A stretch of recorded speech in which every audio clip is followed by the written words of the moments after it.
দেখুন আমি আজকে চাল কুমড়া দিয়ে চাল কুমড়া শাক ভাজি করব। এই জন্য আমি চাল কুমড়াগুলি এরকম করে কেটে কেটে নিয়েছি, দাগ দাগ করে এরকম করে কেটে কেটে নিয়েছি, যেন মশলাগুলি এটার ভিতরে ঢুকে। এরকম করে সব কটি চাল কুমড়া কেটে নিয়েছি। কচি চাল কুমড়াগুলি লাগবে। এখন এখানে আমি লবণ দিয়ে দিচ্ছি, হলুদের গুঁড়ো দিয়ে দিচ্ছি, আর জিরা গুঁড়ো ধনিয়া গুঁড়ো দিয়ে দিচ্ছি,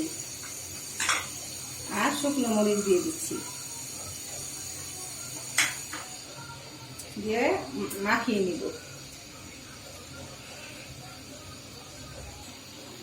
আমি এখানে একটু সামান্য পানি নিয়ে দিচ্ছি, যে মশলাগুলি ভিজে যাওয়ার জন্য। আমি এখন এভাবে মাখিয়ে নিব।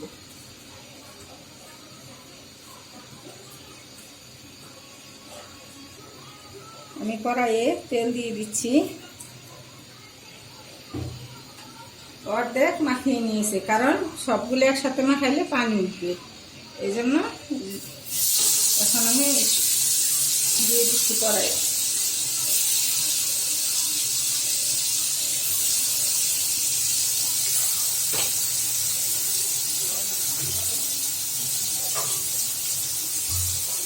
কড়াই দিয়ে আমি ডেকে দিচ্ছি।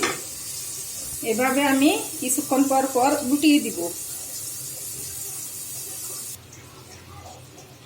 দেখুন আমি এখন উঠিয়ে দিব। এক পাশ এরকম হলে অপর পাশ উঠিয়ে দিব আমি।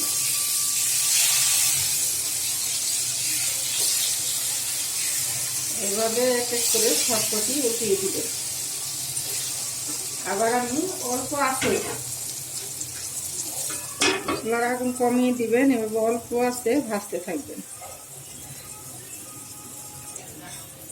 এই যে দেখুন হয়ে গিয়েছে আমার চাল কুমড়োর বড়া।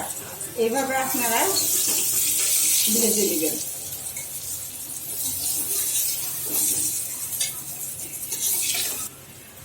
এটা খেতে অনেক সুস্বাদু হয়, আপনারা এইভাবে ভাজবেন।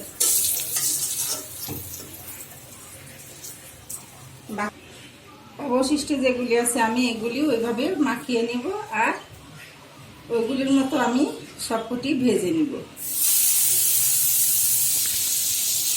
খুব অল্প তেলে ভাজবেন, খুব বেশি তেল দিবেন না।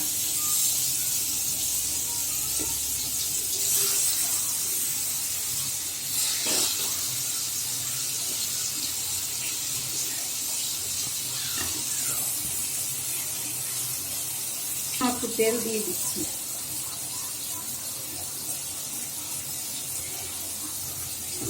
এখন ঢেকে দিচ্ছি।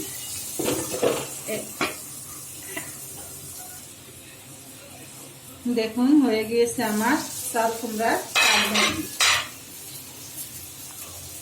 এখন আমি সবকটি চাল কুমড়ার শাক ভাজি উঠিয়ে নেব।